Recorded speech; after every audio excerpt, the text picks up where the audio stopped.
오늘 본문에는 이 성경에서 가장 처절하게 통곡하는 한 사람이 등장하죠. 바로 이삭의 맏아들이었던 에서였습니다.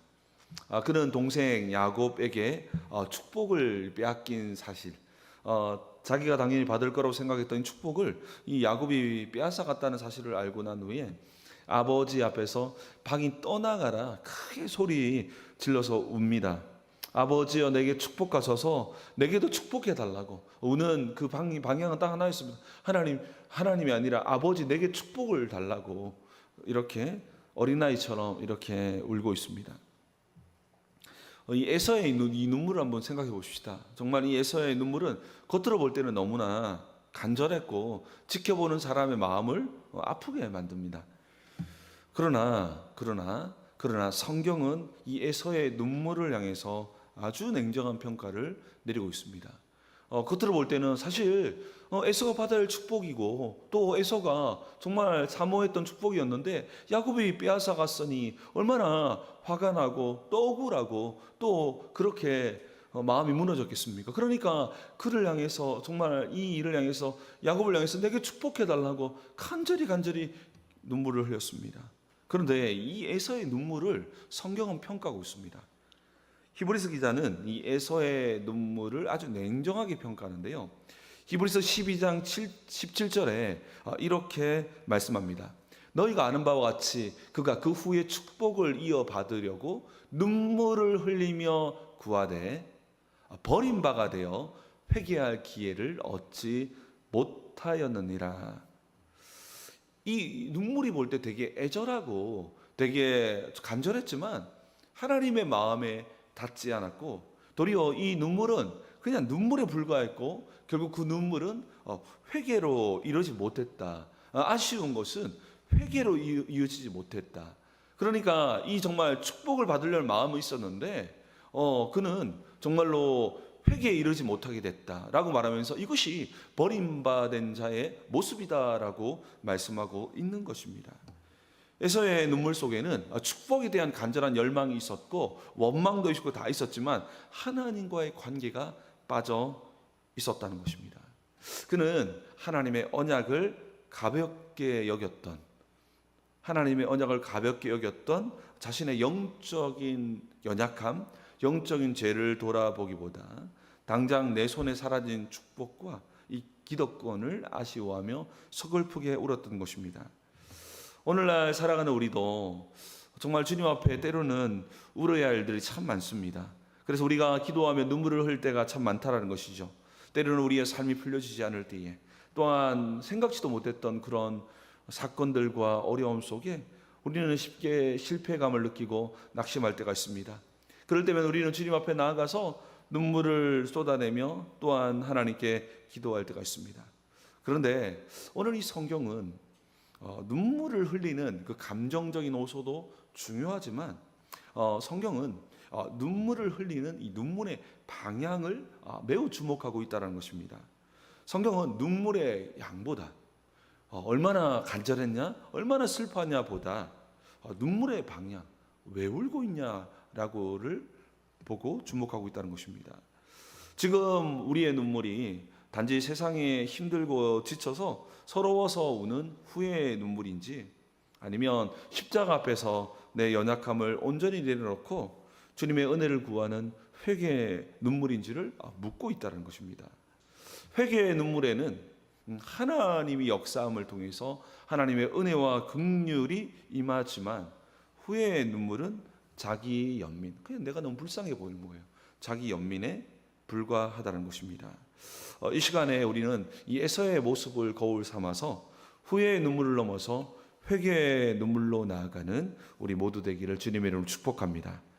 우리 먼저 오늘 33절을 보면요, 이삭이 자신이 야곱에게 속았다는 사실을 깨닫고 정말 심히 크게 떨게 되죠. 그리고 사냥을 마치고 돌아와 봤더니 도대체 이게 어떤 상황인지를 이제 직면하게 됩니다. 우리 34절 말씀을 한번 읽어볼까요? 우리 오늘 본문 창세기 27장 34절 말씀입니다. 읽겠습니다. 시작. 에서가 그의 아버지의 말을 듣고 소리질러 슬피 울며 아버지에게 이르되 내 아버지여 내게 축복하소서 내게도 그리 하소서. 아멘. 성경은 정말 이 에서가 그냥 울은 게 아니라 소리질러 가지고 정말 내게 축복해 달라고, 정말 그 모든 것 위에 내게 복을 달라고 이렇게 처절하게 이렇게 울고 있습니다. 성경이 주목하는 에서의 눈물은 하나님을 향한, 하나님이 빠져버린 눈물이었음을 성경은 도리어 주목하고 있습니다. 내 손에 들어올 줄 알았던 재물이 들어오지 않았고, 또 그 땅 가운데 기름지게 되는 이 축복이 내게 와서 내 삶이 윤택할 걸로 기대했는데 그게 날아가 버리니까 자기에게 정말 너무나 내가 불쌍해 보이는 자기 연민이 왔다는 것이죠. 그런데 오늘 이 눈물의 근원이 바로 자기 연민이었다는 것입니다. 잃어버렸던, 억울하게 잃어버렸던 자신의 이 이익을, 자신의 이 축복을 아쉬워하는 서러움, 억울함에 대한 토로에 불과했다는 것입니다. 여러분, 회개 그리고 또 후회, 결정적인 차이가 무엇입니까? 회개와 후회, 결정적인 차이는 그 눈물의 원인, 이 눈물의 원인을 어디에서 찾느냐에 달려 있습니다. 오늘 본문 36절을 한번 볼까요? 창세기 27장 36절을 함께 보겠습니다. 시작. 에서가 이르되 그의 이름을 야곱이라 함이 합당하지 아니하니까 그야 나를 속임이 이것이 두 번째니이다. 전에는 나의 장자 명분을 빼앗고 이제는 내 복을 빼앗았나이다. 또 이르되 아버지께서 나를 위하여 빌 복을 남기지 아니하셨나이까. 아멘. 여러분, 여기에 굉장히 중요한 부분입니다. 에서는 이렇게 눈물을 토로하면서 이런 사건이 일어났잖아요. 그 사건을 향해서 어떻게 하고 있습니까? 정말 남 탓.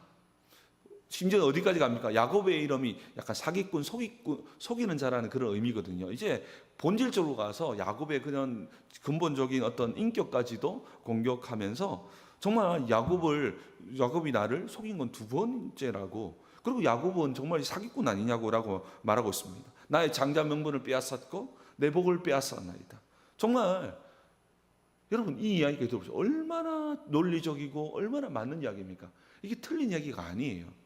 그런데 지금 에서는 맞는 이야기지만 이 맞는 이야기가 도리어 자신의 걸음을 어둡게 만들고 있다는 것입니다. 에서는 철저하게 뭐만 보고 있습니까? 이 사건에 일어난 절대적인 남탓만 하고 있다는 겁니다. 물론 남탓 맞습니다. 그런데 이것이 문제라는 겁니다. 맞는데 남 탓을 하는 것이 문제다. 이게 성경의 관점이라는 겁니다. 틀렸다는 게 아닙니다. 여러분, 이 에서에게 틀렸습니까? 정말 야곱은 잘못된 것 아닙니까? 두 번 속였잖아요. 그런데 에서는 철저하게 남 탓을 하고 있다라고 말하고 있습니다. 동생 야곱이 내 복을 빼앗았고 이 모든 것은 동생 때문이다라고 하면서 이렇게 원망하고 토로하면서, 그러니까 내게 복을 달라라고 이렇게 나아가는 것입니다. 이럴 때는요, 이렇게 남 탓을 하면 눈물을 흘리면 흘릴수록 어떻게 됩니까? 더 분노하게 됩니다. 그리고 어디까지 가게 됩니까? 나중에 여러분 알다시피 눈물은 도리어 우리의 마음을, 감정을 수그러뜨리고 마음을 약간 진정시키는 약간 그런 측면에서 눈물이 심리적으로 작용하거든요. 근데 여기에다가 남 탓을 하기 시작하면 분노가 더 끌어올라서 어디까지 가버리냐면 살인까지 생각하게 됩니다. 에서의 진심은 그런 게 아니었어요. 그런데 결국은 이것이 비약되어져서 어디까지 가버리면 살인까지 생각하게 됩니다. 눈물을 통해서 자신의 마음이 평온해지고 뭔가 진정해서 뭔가 어떤 냉정하게 이 모든 것을 보기보다 더 감정적으로 끌어올라서 더 나빠지게 되었다는 것입니다. 왜 그렇습니까? 이게 중요합니다. 왜 그렇습니까? 원망과 남 탓을 하는 뒷면에 어둠의 권세가 숨어있기 때문입니다. 원망과 남 탓하는 그 근처에 처음에는 내가 그냥 토로했지만 그것이 점점점 비약되면서 그 뒤에 누가 존재하냐면 이 어둠의 권세가, 사탄의 권세가, 마귀의 권세가 그 뒤면에 일어나기 때문입니다. 이때에 사탄이 하는 일이 뭡니까? 도적질하고 죽이는 일을 하면서 그 생각을 집어넣어 버리는데요. 그때에 이게 내 생각인지 어둠의 생각인지 이게 끌어오르면 구분할 수가 없습니다. 결국 여러분, 에서는 어떻게 보면 이 축복과 이 정말 팥죽 사건을 통해서 어디까지 확대해서 가냐면 야곱은 처음부터 나를 무시했고 나를 뭐 이렇게 했고 모함했고 처음부터 이런 계획을 가지고 왔을 거야 끝없이 확대 생각하면서 어떻게 합니까? 결국 야곱을 죽일 생각까지 나가게 한다는 것입니다. 이것이 단지 에서의 생각이었겠습니까? 그 뒤에 숨어있는 어둠의 권세가 에서에게 결국 살인에까지 이르게 하는 그 영적인 공격이 있었음을 우리는 이 결과를 통해서 알 수 있다라는 것입니다. 물론 에서의 말은 일리가 있습니다. 맞는 말입니다. 그러나 그렇게 계속 가버리니까 결국 이 어둠의 권세가 그렇게 그 영혼을 장악해 버렸다는 것입니다. 하지만 과연 그렇습니까? 과거 팥죽 한 그릇을 장자의 명분을 팔아 넘긴 것은 누구입니까? 에서 자신입니다. 하나님의 그 장자권을 가볍게 여기고 정말 팔아 넘겼던 이것은 숨겨버리고 이 모든 것은 야곱이 이렇게 했기 때문이다라고 이야기하고 있습니다. 하나님의 언약을 소홀히 여겼던 자신의 영적인 나태함을 감춰버린 채 동생을 향한 억울함만 토로하고 있는 것입니다. 하지만 회개라는 것은요 그런 게 아니에요. 맞는 이야기를 하는 게 아니에요. 회개라는 것은 하나님 앞에 내가 서는 거예요. 내가 정직하게 내가 직면하는 것입니다. 하나님, 제가 주님의 은혜를 너무 가볍게 여겼습니다.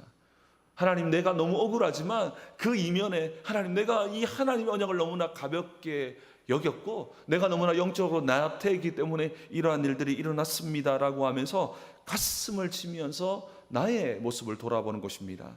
후회는 끊임없이 환경을 탓하고 이것 때문이야, 남을 탓하고 이거 이 사람 때문이야 라고 하면서 자신을 불쌍한 피해자로 만듭니다. 나는 불쌍한 피해자야. 자신의 죄를 깨달지 못했던 에서는 끊임없이 또다시 매달립니다. 우리 38절 말씀도 우리 한번 읽었으면 좋겠습니다. 창세기 27장 38절입니다. 읽겠습니다. 시작. 에서가 아버지에게 이르되 내 아버지여, 아버지가 빌 복이 이 하나뿐이니까 내 아버지여 내게 축복하소서, 내게 그리하소서 하고 소리를 높여 우니. 아멘. 그러면서 에서의 안타까운 모습이 정말 드러납니다. 정말 이 가운데서 정말 그 관심은 딱 하나, 축복해달라고. 복의 근원이신 하나님은 보지 못하고 복만을 쳐다봅니다. 오직 복이라고 하는 삶이 윤택해지고 삶이 편안해지는 복만을 구하고 있습니다. 하나님과의 관계가 어찌되었던 아무 상관이 없습니다. 에서는 철저하게 기복주의에 사로잡혀 있었음을 볼 수 있습니다. 이것이 후회의 눈물이 가진 한계입니다. 상실감 때문에, 억울함 때문에 소리 높여 울지만 정작 그 영혼은 하나님께로 돌아가지 않는다는 것입니다. 우리의 삶에 많은 억울함과 많은 일들이 있을 것입니다. 그러나 그 모든 일들과 사건은 한 가지 분명한 사실이 있습니다. 그건 무엇입니까? 하나님께서 우리를 부르고 있다라는 것입니다. 기도의 자리로 오라, 내게로 오라고 하는 부르심은 어떤 사건이든 간에 있지만 돌아가지 않습니다. 그때에 이삭은 에서에게 축복이 아닌 결국 39절과 40절을 통해서 결국 예언한 대로 정말로 이 아우를 섬기게 되는, 너는 야곱보다 못한 존재가 되는 일들이 일어나게 될 것이다라고 말하고 있습니다. 후회와 원망의 눈물이 무서운 게 뭐냐면 하나님의 긍휼이 임하지 않습니다. 하나님이 역사하지 않는다는 것입니다.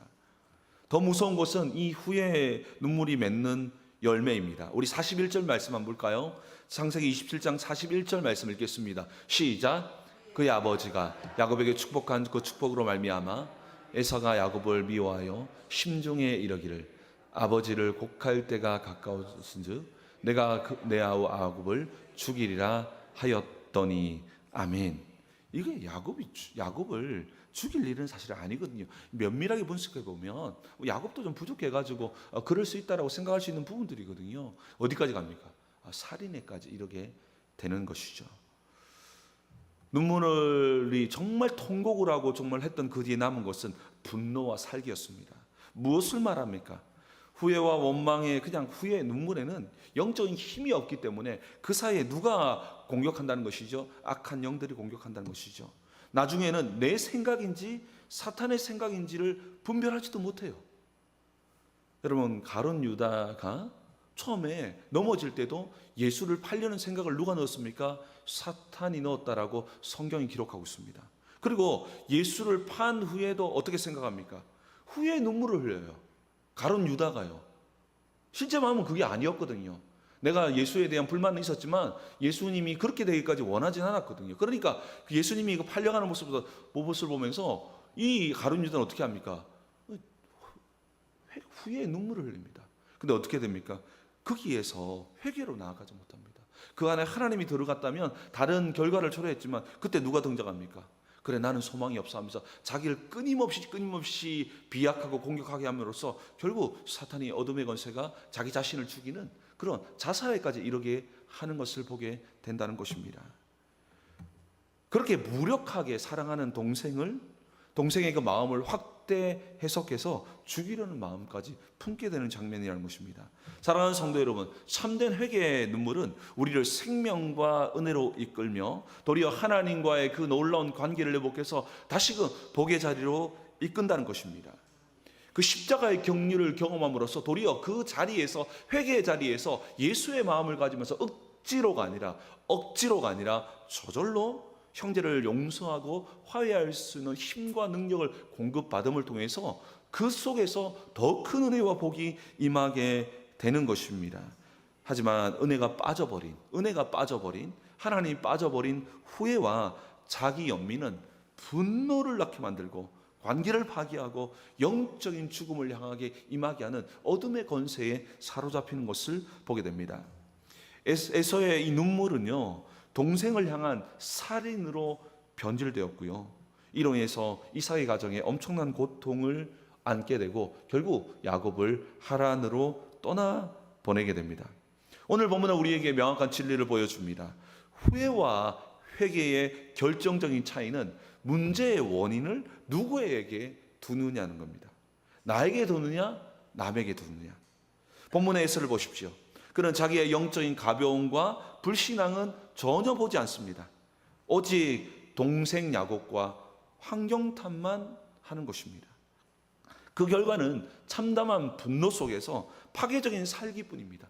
에서의 마음은 얼마나 힘들었겠습니까? 얼마나 고통스럽고 원망하고 이 아버지가 죽이면 내가 반드시 죽여버릴 거야 라고 하는 그 분노가 그 영혼을 사로잡았으니 얼마나 에서의 마음이 어렵겠습니까?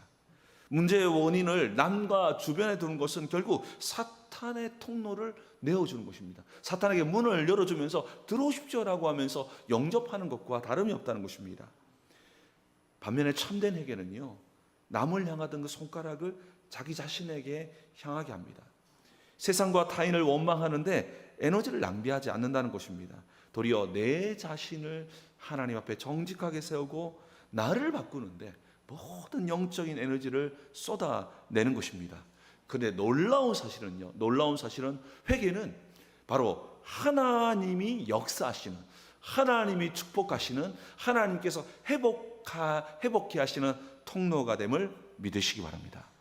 내가 회개하고 깨어진 만큼 내 믿음의 그릇은 커지고요, 그 넓어진 그 그릇 속에서 세상에서 줄 수 없는 어마어마한 축복과 그 은혜가 우리의 삶에 채워지기 시작한다는 것입니다. 그러니 성경은 우리를 향해서 원망하지 말고 불평하지 말고 하나님 앞에 설하라고 끊임없이 말하는 이유는 때로는 그 자리까지 가기가 어렵지만 그 자리 속에 하나님의 역사, 하나님의 임재가 시작되기 때문입니다. 오늘 본문에서 이 에서와 이 야곱의 모습을 우리가 보면서 이런 부분을 볼 필요가 있다는 것입니다. 여러분, 세계적인 경영학자 짐 콜린스라는 사람이 있습니다. 탁월한 성과를 낸 리더들의 공통점을 연구해 보았더니요, 아주 흥미로운 사실을 발견했는데요, 이 거울과 창문의 법칙을 발견하게 된 겁니다. 이 경영자들을 분석해 보니까 어떤 의미냐면, 일이 잘못되고 실패했었을 때 평범한 리더들, 사실 큰 성공을 거두지 못했던 경영자들을 보니까 늘 창문을 내다봅니다.